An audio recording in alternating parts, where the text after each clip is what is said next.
Bonjour à tous, aujourd'hui on va parler d'un sujet qui touche plus d'un homme sur 10 passé la cinquantaine, mais qui peut survenir à n'importe quel âge. Les troubles de l'érection.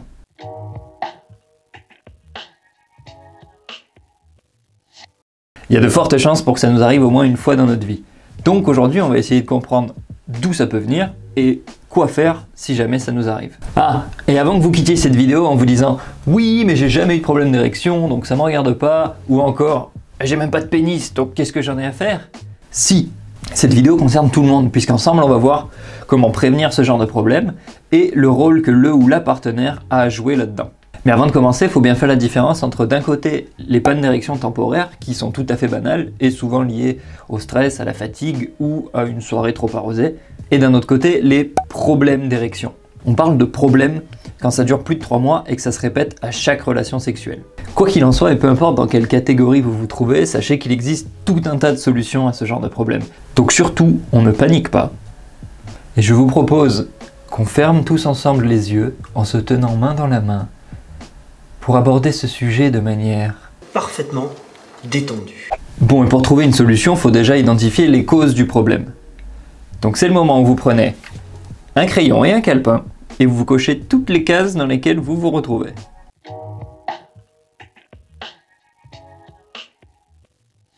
Alors d'abord, les troubles de l'érection peuvent être d'origine physique. Et ça concerne majoritairement les plus de 50 ans, mais pas que. Ça peut provenir tout d'abord d'anomalies des vaisseaux sanguins causées par, je sais pas moi, le tabac. Mais ça peut aussi provenir de surpoids ou d'obésité. Ça peut venir également de problèmes hormonaux, du genre un taux d'hormones masculines trop faible. Ou encore des effets secondaires d'une opération de la prostate. Quick. Mais c'est pas tout, ça peut aussi venir de lésions sur certains nerfs causées par,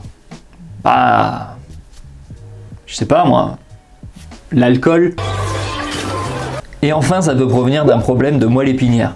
Car, comme on le disait dans cette vidéo juste là, la moelle épinière a un rôle très important à jouer dans l'érection. Bon voilà, ça c'était pour les troubles d'origine physique. Et si vous êtes retrouvé dans un ou plusieurs éléments de cette liste, bah déjà merci, ça veut dire que vous êtes toujours en train de regarder cette vidéo. Mais plus important encore, sachez qu'il existe des solutions à toutes les causes qu'on a citées. Donc on n'oublie pas de rester détendu. Bon, et si vos troubles d'érection ne sont pas d'origine physique, c'est qu'ils peuvent être d'origine psychologique. Et ça, c'est ce qui concerne majoritairement les jeunes. Entendre par là, les moins de 40 ans. Ça peut venir par exemple d'une dépression, ou encore de problèmes relationnels avec votre partenaire, ou même votre famille. Mais ça peut aussi bien venir de problèmes d'érection que vous auriez eu avec d'anciens partenaires, qui vous bloqueraient toujours aujourd'hui. Et ça nous amène au facteur psychologique numéro 1, l'anxiété ou le stress de performance. C'est ce cercle vicieux où il a suffi que vous ayez une fois une panne, juste une fois, pour tout remettre en question, et du coup votre peur anticipatoire va vous bloquer pour des prochaines érections. En gros, c'est un peu la peur de la panne qui provoque la panne. D'où l'importance de votre partenaire dans ce genre de moment. Surtout, ne pas remettre la faute sur qui que ce soit. C'est la faute de personne. Ça arrive, c'est comme ça, c'est tout. Et c'est justement en parlant calmement et en dédramatisant que ça va pas empirer et devenir un problème récurrent. Et maintenant, vous comprenez un peu mieux pourquoi je vous prends la tête depuis le début de cette vidéo avec le fait d'être détendu. Oh oui. Enfin, et pour clore les causes possibles de votre drapeau en berne, sachez que la prise de certains médicaments peut entraîner des troubles de l'érection. Et si vous avez un doute sur un médicament, surtout, ne l'arrêtez pas de vous-même et allez en parler à votre médecin plutôt. Bon, et si après tout ça, vous avez toujours un doute sur la provenance de votre problème d'érection, ou si vous étiez sur votre portable pendant que j'étais en train d'expliquer, voilà une petite astuce. Si vous n'avez plus aucune érection, c'est sans doute d'origine physique. Si au contraire vous avez encore la fameuse érection du matin, ou si vous arrivez à rester dur en vous masturbant, les causes sont sans doute d'origine psychologique. Cependant, gardez bien en tête que les troubles peuvent avoir des origines multiples.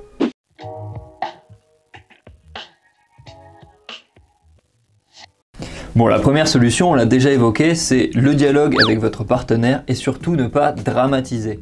Parce que l'anxiété, on a vu que ça allait juste empirer les choses. Ça devrait déjà résoudre les petites pannes et les troubles mineurs avant qu'ils ne deviennent de vrais problèmes.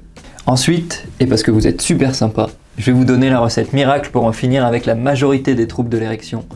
Et pour ceux qui n'ont pas encore de problème et qui veulent que ça continue ainsi, c'est la même recette, améliorer son hygiène de vie. Et ça passe forcément par une alimentation équilibrée, pratiquer une activité sportive régulière. Oui, le sexe, ça compte. Éviter l'abus d'alcool, arrêter de fumer et perdre du poids en cas de surpoids ou d'obésité.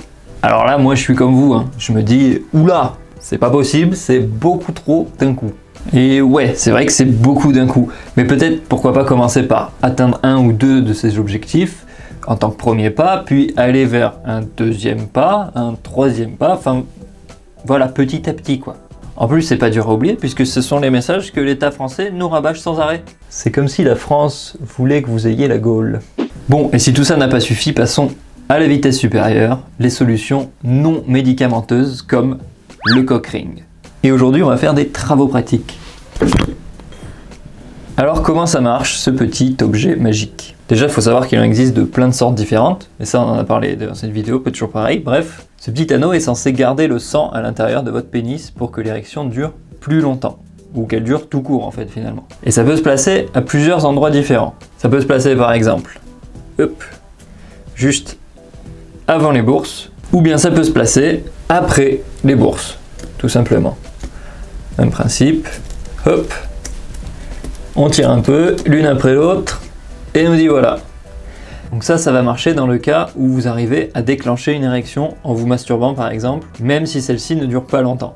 Du moment que vous avez une verge un peu dure, vous enfilez votre machin, hop, ça va bloquer le sang à l'intérieur, qui pourra plus s'échapper à l'extérieur, et donc vous maintiendrez votre érection plus longtemps. Et si vous n'arrivez pas à déclencher une érection même en vous aidant un petit peu, il existe une solution. C'est ce magnifique objet qu'on appelle une pompe à pénis, une pompe à vide, une pompe à érection, bref, c'est une pompe. Et cet objet devrait vous donner une érection de façon instantanée. Pour ce faire, vous rentrez votre pénis à l'intérieur de la pompe, donc vous voyez qu'il n'y a pas d'air qui passe, donc c'est bien sous vide, et ensuite tout simplement vous venez avec la poignée vider l'air, ce qui va du coup amener du sang dans votre pénis et le durcir. Et à l'aide toujours de l'anneau pénien, du cock ring, vous allez pouvoir garder cette érection même lorsque vous aurez retiré le pénis. Cette méthode présente plusieurs avantages. Déjà, c'est peu coûteux et vous aurez une érection rapidement. Et en plus, s'il est bien utilisé, le cock ring peut aussi vous donner des orgasmes plus puissants. Mais il y a aussi un point négatif, c'est qu'il est déconseillé de porter un anneau pénien pendant trop longtemps, genre plus de 30 minutes. Parce que bon. Bon, maintenant, si après tout ça, vos érections ne sont toujours pas revenues à la normale, c'est que le problème est un peu plus coriace que prévu. Si les troubles sont là depuis plus de 3 mois, ou bien qu'ils vous infligent une souffrance, qu'elle soit psychologique ou physique, bah, il est peut-être temps de consulter un médecin. Et là, pas de panique, on reste bien. Les médecins ont complètement l'habitude de ce genre de problème, donc il n'y a aucune honte à aller les voir et en parler. Il n'y a personne qui va être là à vous pointer du doigt. Dans la majorité des cas, le médecin va vous prescrire un médicament à base d'une des molécules suivantes. La plus connue de ces pilules étant bien sûr le Viagra. Mais il en existe plein d'autres. Elles permettent une érection plus facile en cas de stimulation sexuelle et qui dure plus longtemps. Par contre, elles ont aussi quelques inconvénients. Le médicament doit être pris au moins 30 minutes avant le rapport. Et ça laisse pas beaucoup de place à la spontanéité, quoi. Mais en plus, la prise est limitée à 1 comprimé par jour et il est déconseillé d'en prendre quotidiennement. Et si vous n'êtes pas emballé par la petite pilule bleue, sachez qu'il y a d'autres traitements que le médecin peut vous prescrire. Par exemple, l'injection d'aprostadil dans les corps caverneux pour dilater les vaisseaux sanguins. Cette solution permet une érection en moins de 15 minutes. Mais il y a quand même un gros moins. Si vous êtes comme moi et que l'idée même de vous planter une aiguille dans la bite vous donne envie de partir en courant, pourquoi ne pas vous insérer le même produit sous forme de crème dans l'urètre? La crème agit en moins de 20 minutes et donne des érections qui vont durer de 1 à 2 heures. Bon, et si vous n'êtes pas trop pour des solutions médicamenteuses, sachez qu'il existe tout un tas de compléments alimentaires, d'huiles essentielles, complètement naturelles, pour remédier aux problèmes d'érection. Un traitement à base de venin d'araignée est d'ailleurs en développement. Et enfin, en dernier recours, il vous reste une solution, qui celle-ci est définitive. Donc elle est réservée aux hommes ayant déjà essayé toutes les solutions précédentes sans succès.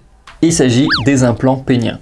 Ils sont placés dans les corps caverneux à la suite d'une opération et ils sont inapparents de l'extérieur. Et il en existe de 2 sortes. Les semi-rigides en silicone qui eux restent rigides tout le temps et qui sont relevés ou rabaissés manuellement.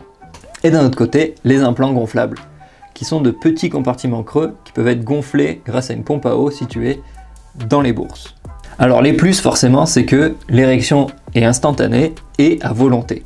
Mais bon, je suis quand même obligé de parler du fait que c'est une opération lourde et que comme toute grosse opération, il peut y avoir des complications. Voilà, vous savez maintenant tout sur les troubles de l'érection. N'oubliez pas que je n'ai rien d'un médecin, donc si vous avez des questions ou des doutes, j'essaierai d'y répondre au mieux, mais rien ne vaut l'avis d'un spécialiste. J'espère aussi que la vidéo, même si elle traite d'un sujet un peu plus sérieux et un peu moins fun que d'habitude, vous aura plu. À défaut d'avoir la banane, que vous ayez au moins la pêche. Même si aujourd'hui on a parlé d'un sujet un peu plus lourd que d'habitude, j'espère que celle-ci va pouvoir aider le plus de monde possible. Donc pour ça, je compte sur vous pour partager en masse cette vidéo. Si vous regardez cette vidéo sans être abonné, je vous encourage fortement à le faire et activer la petite cloche pour être au courant de toutes les sorties vidéo. Aujourd'hui j'innove, vous avez mon Instagram ici et mon Twitter là. Et on est aussi sur Facebook. Vous savez, le réseau social pour les vieux. Bon, n'oubliez pas d'être détendu. Moi je vous dis à la prochaine et surtout d'ici là, soyez curieux.